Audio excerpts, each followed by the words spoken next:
മിൽമ നെയ് തട്ടിപ്പിൽ ദേവസ്വം ബോർഡിന് പങ്കുണ്ടാകാൻ സാധ്യതയില്ലെന്നാണ് ദേവസ്വം സെക്രട്ടറിയുടെ അന്വേഷണ റിപ്പോർട്ട്. മിൽമ ശബരിമലയിൽ വിതരണം ചെയ്ത ക്യാനുകൾ പൊട്ടിച്ചതായി കണ്ടെത്തിയിട്ടില്ല. മിൽമയിൽ വെച്ചോ പമ്പയിലേക്ക് എത്തിക്കുന്ന സമയത്തോ ആകാം വ്യാജ നെയ് നിറച്ചത്. ദേവസ്വം സെക്രട്ടറി MG രാജമാണിക്യത്തിന്റേതാണ് റിപ്പോർട്ട്. അതേസമയം വ്യാജ നെയ് കലർത്തിയതിൽ അന്വേഷണം വേണമെന്ന് ദേവസ്വം കമ്മീഷണർ ദേവസ്വം സെക്രട്ടറിയോട് ആവശ്യപ്പെട്ടിട്ടുണ്ട്. പ്രശാന്ത് കൃഷ്ണയാണ് വിവരങ്ങളുമായുള്ളത്. പ്രശാന്ത്, ശബരിമലയുമായി ബന്ധപ്പെട്ട അടുത്ത വിവാദം വരികയാണ്. ഞങ്ങൾക്കല്ല ഉത്തരവാദിത്വം എന്ന് അസന്നിഗ്ധമായി ഇപ്പോൾ കെ ജയകുമാർ വിശദീകരിച്ചിരിക്കുന്നു. നെയ് വാങ്ങേണ്ടതില്ല മിൽമയിൽ നിന്ന് എന്ന് തീരുമാനിച്ചിട്ടുമുണ്ട്. ഈ എവിടെയാണ് ക്രമക്കേട് നടന്നത് എന്നതിനെ സംബന്ധിച്ച് വ്യക്തതയുണ്ടോ? ദേവസ്വം കമ്മീഷണറും അതുപോലെ തന്നെ ദേവസ്വം വിജിലൻസ് SP-യും കഴിഞ്ഞ ദിവസം revenue Devaswom secretary MG Rajamanickam IAS-നെ നേരിൽ കണ്ട് തന്നെ ഇതുമായി ബന്ധപ്പെട്ട ഈ മിൽമയുടെ നെയ്യിലെ വ്യാജൻ കടന്നതുമായി ബന്ധപ്പെട്ട അവരുടെ റിപ്പോർട്ടും അവരുടെ വിവരങ്ങളും പങ്കുവച്ചിരുന്നു. ഇതിൻ്റെ അടിസ്ഥാനത്തിൽ MG രാജമാണിക്യം റിപ്പോർട്ട് തയ്യാറാക്കിയിട്ടുണ്ട്. അതായത് ഈ ദേവസ്വം ബോർഡിൻ്റെ ഭാഗത്തു നിന്ന് വീഴ്ച ഉണ്ടാകാനുള്ള സാധ്യതകൾ വളരെ വിരളമാണ്.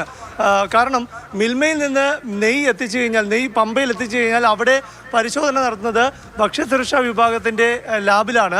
അതിനുശേഷം ഈ ഓരോ ബാച്ചായി പരിശോധിച്ച് അതിൻ്റെ ക്വാളിറ്റി സർട്ടിഫിക്കറ്റ് അടക്കമാണ്, ഈ ഗുണമേന്മ ഉറപ്പാക്കിയ സർട്ടിഫിക്കറ്റ് അടക്കമാണ് നെയ്യ് മല കയറി സന്നിധാനത്തെത്തുന്നത്. അപ്പോൾ ക്ഷമിക്കണം, ഈ അവിടെ സന്നിധാനത്തെത്തിച്ച നെയ് കണ്ടെയ്നറുകൾ, അതായത് 15 ലിറ്ററിൻ്റെ കണ്ടെയ്നറുകളാണ് ഓരോ ബാച്ചിലായി എത്തിക്കൊണ്ടിരുന്നത്. അതിൽ ഒരു ടാമ്പറിങ്, അത് പൊട്ടിച്ചതായുള്ള ക്രമക്കേട്, കൃത്രിമം കാട്ടിയതായുള്ള കണ്ടെത്തലൊന്നും തന്നെ നടത്തിയിട്ടില്ല എന്നതാണ് ഈ ദേവസ്വം സെക്രട്ടറി റിപ്പോർട്ട് തയ്യാറാക്കിയിരിക്കുന്നത്. മാത്രമല്ല, അവിടെ ബോർഡിനുണ്ടായിരിക്കുന്ന ഒരു പാളിച്ച എന്നത് ബോർഡിന് സ്വന്തമായ ഒരു പരിശോധനാ സംവിധാനം ഉണ്ടായിട്ടില്ല.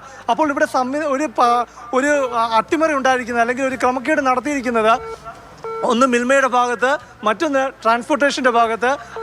ഇതിനോടൊപ്പം തന്നെ ഭക്ഷ്യസുരക്ഷാ വിഭാഗത്തിൻ്റെ പരിശോധനാ ലാബ് പമ്പയിൽ പ്രവർത്തിച്ചിരുന്നു. അവിടുത്തെ ജീവനക്കാരുടെ, ഉദ്യോഗസ്ഥരുടെ ഭാഗത്ത് ഈ ക്രമക്കേടിന് കൂട്ടുനിൽക്കുന്ന ഒരു നടപടി ഉണ്ടായിട്ടുണ്ടോ? അതുകൊണ്ട് തന്നെ ഇക്കാര്യത്തിൽ വിശദമായ ഒരു അന്വേഷണം വേണമെന്ന് തന്നെയാണ് ദേവസ്വം ബോർഡ് സർക്കാരിനോട് ആവശ്യപ്പെടുന്നത്, ദേവസ്വം സെക്രട്ടറിയോട് ആവശ്യപ്പെടുന്നത്. ഒരു ക്രൈംബ്രാഞ്ച് അന്വേഷണമോ വിജിലൻസ് അന്വേഷണമോ അടക്കമുള്ള ഒരു അന്വേഷണം ഇക്കാര്യത്തിൽ അനിവാര്യമായിരിക്കുന്നു എന്ന കാര്യത്തിൽ ഒരു സംശയവുമില്ല. എന്തായാലും ദേവസ്വം ബോർഡ് ഇനിയിപ്പോൾ തുടർന്ന് ഈ നെയ് കരാറുമായി മുന്നോട്ട് പോകില്ല. കാരണം കഴിഞ്ഞ വർഷമായിരുന്നു കരാർ. 2025-ൽ PS പ്രശാന്ത് പ്രസിഡന്റായിരുന്ന സമയത്താണ് ഗുണമേന്മയുള്ള നെയ്യ് ഉറപ്പാക്കാൻ എന്ന പേരിൽ ഇത് മിൽമ ഏൽപ്പിച്ചത്. അതിനുശേഷം ഈ മണ്ഡലകാലത്തിന് തൊട്ട് മുൻപാണ് കെ ജയകുമാർ IAS പ്രസിഡന്റായി വരുന്നത്. ആ മണ്ഡലകാലത്ത് ഈ നെയ് വിതരണം നടന്നു. ഇനിയിപ്പോൾ ആ കരാർ ഇപ്പോൾ നിലനിൽക്കുന്നില്ല.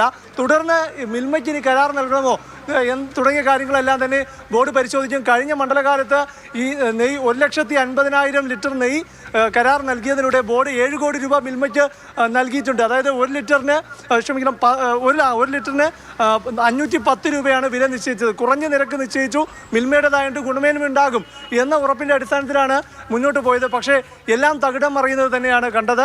ശബരിമലയിൽ അവിടെ എത്തിച്ചത്, ഈ അരവണയെല്ലാം ഉണ്ടാക്കുന്നതിനായി എത്തിച്ച നെയ്യ് ഈ ഗുണമേന്മയില്ലാത്ത വ്യാജ നെയ്യായിരുന്നു എന്നതാണ് ഇതിലൂടെ മിൽമയുടെ തന്നെ അന്വേഷണത്തിൽ കണ്ടെത്തിയിരിക്കുന്നത്. എന്തായാലും ഇനി ഈ വരുന്ന മണ്ഡലകാലത്ത് ശബരിമലയിൽ ആവശ്യത്തിന് നെയ്യുണ്ട്. പ്രശാന്ത് കൃഷ്ണ വിവരങ്ങൾ നൽകുകയാണ്. എന്തായാലും വളരെ ശക്തമായ നിലപാട് ഇക്കാര്യത്തിൽ ദേവസ്വം ബോർഡ് എടുക്കുന്നു എന്നുള്ളത് കൂടിയുണ്ട്.